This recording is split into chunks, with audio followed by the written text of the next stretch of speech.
Hi everyone and welcome to this lesson. It's the second lesson from the first module. Here we would talk a bit about what the median value is, and then we would work for a little bit in Kaggle. It's our virtual environment for working with machine learning and artificial intelligence, and a bit with data science, I think.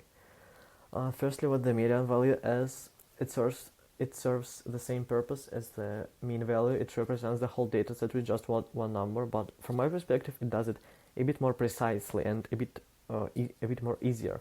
So what it actually does, let's imagine we have this data set with it's sorted firstly, and it has 11 items. What the mean value is the middle one, just the middle index. So in this situation, it's 6.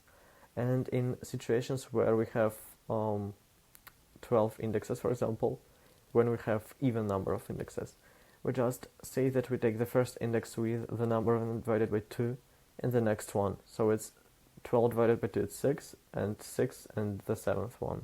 So 3 plus 5 divided by 2 is 4, so we take the mean value of them. So in this situation it would be 14, and here it would be just 4. And what's better than the mean value? So let's pretend that in this data set we have 12 values, and that the 12th value is, for example, 100,000. So it's a lot, and mean value would not represent the data set precisely, because it would just forget about those values, and because 100,000 is obviously much more than even 33, so it would just forget about all of the values and would not do the work that we wanted to do accurately. And if we take the median value, we just say that 6th index plus 7th index divided by 2, so it's 14.5, and it actually does the work better from my perspective.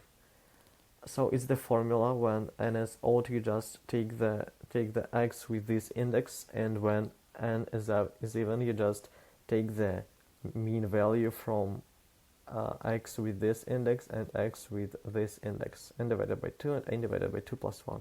So it's the median value. So let's for the first time work in Kaggle. So you just visit kaggle.com, log in, and then start a new notebook. And what do you actually do? Firstly, if you don't have such libraries, you can just run pip install numpy, for example, or whatever library you want to install. So here we use pandas. So let's say pip install pandas, it works. And with scikit-learn it's more complicated a bit. So let's select that. Pip install scikit-learn.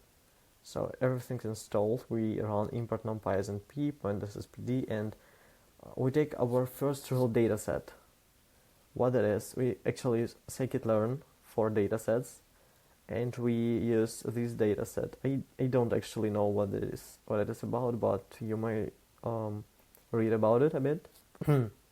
We load this data set, load iris, and it's actually a dictionary with various data. So let's just take a look on keys. Firstly, we have data target. It's the value that we want to predict if we worked with machine learning, but now we don't care about it. Frame, target names, description, feature names, file name, and data module. Firstly, what we need to do, we need to take those feature names and somehow link them to data. What do we actually do? Here you may see that in most situations when we are working with data science, with machine learning and AI, data is represented in tables. We want to get a table like that. We already have this data, obviously, because it's just load data, and we want to take those feature names to our data. What do we actually do? We run pd.data frame. It's actually a data frame. This table is the data frame. Then we say load data. It's our data set. I mean, it's not our data set, it's just our data that we say explicitly. And then we more explicitly say that columns equals load feature names. Those are feature names. And then we can look at our table using our testing data set, our pd frame.head. Then what you do? for example, we want to get the mean value of this sepal length in centimeters. We just want to, oh, not the mean value. We want to get the median value from this column. What do you actually do? You actually just see. You actually just do as you do when working with just Python arrays. You just say that your array, what you need, sepal length centimeters, just this thing you copy that and paste, and you just say, give me the median value. So here it is. So that was everything for today. I hope you all enjoyed it. As always, I want you to write in comments what you think about those videos, about this kind of teaching material and short videos. So goodbye everyone, and thanks for watching.